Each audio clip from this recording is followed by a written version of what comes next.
Hey my babies, it's your girl Maya and I'm back with another freaking video, period. So y'all see that title and y'all see your girl is doing something different today. So with that being said, subscribe to my channel if you're not already subscribed and give this video a big thumbs up. Let's get into it. So y'all, this is my very first time ever bleaching knots. My very first time ever. Not only bleaching knots, but of course plucking, which you guys see now. But let's talk about me bleaching knots. So of course I used the bleach in the 4 different volume developer, and I left that on the knots for about 28-30 minutes. I watch most videos and that's how long they leave it on there. I felt like I could have left it on there a tad bit longer, but with it being my first time and just in general, you do not want to over bleach the knots. So with that being said, I rinsed it out earlier, and of course I used the shimmer lights and I let that sit on there on the lace and stuff for like 8 minutes, rinse that out, and then I condition it with Tresemme. So now on to the plucking. Y'all see right now I'm just sectioning out and pulling out baby hairs, and the way I do it is based off like what I feel is comfortable, or like what I feel is best, and really what I just seen in videos. So yeah, I pluck behind the baby hairs, and then eventually I section one side and pluck behind there, and then I section the other side and pluck behind there, and then I also took like another row of what you could say like could be baby hairs, and I plucked behind them too. And then I eventually just pushed all the hairs back, and one last time I plucked right behind there. And oh, I also plucked like just some of the baby hairs, so it can be kind of thin but not too thin, you know what I'm saying. But overall for bleaching and plucking, I think I did good for my first time. I think I did good, so please bear with me, and y'all just gonna see throughout the video like how everything just started to come together and how just beautiful it looked. Like, I enjoyed this, I had fun. Of course I'm going to keep learning and keep practicing, but like I said, for my first time, I don't think it's bad. Like, some things I could have done better, but then some things were good. So yeah, like I said, right now I'm just plucking, so that's pretty much it. I'm not going to talk your ear off. Just keep watching the video, and like I said, give this video a thumbs up. And yeah, enjoy.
tell y'all it is my very first time cutting off a lace, it is my very first time. Like, y'all can see me, I'm very focused. I'm just trying to concentrate because, you know, this is the most very important step.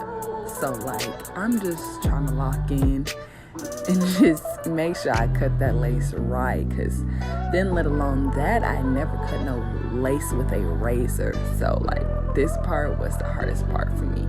But sometimes I had to go in with the scissors, just like, once again, it's just like whatever was more comfortable for me at the moment. But child, when I tell you that part I do not want to do at all, like, everything else I'm good. But for now, like I said, I'm gonna keep learning. I think it wasn't that bad. Could have been better, but I got the job done.